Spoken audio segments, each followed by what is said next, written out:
Sir मी pass out झाल्यानंतर 2018ला तयारी सुरू केली.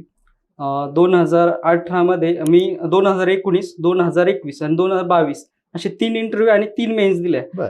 तर 2018ला मी पूर्वपरीक्षा निघली नाही माझी राज्यसेवेची. कंबाईनच्या सर्व मेन्स दिल्या, फॉरेस्टच्या मेन्स दिल्या. 19ला प्री मेन्स इंटरव्ह्यू दिला.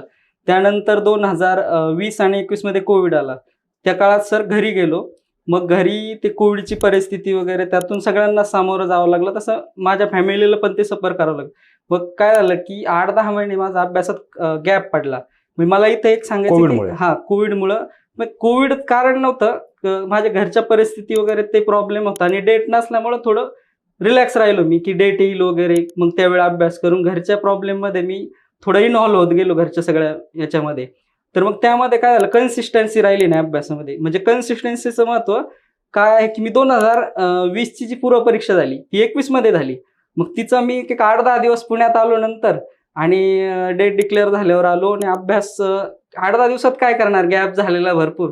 मग 0.75 मार्क्सने माझी ती प्रिलिम उडाली.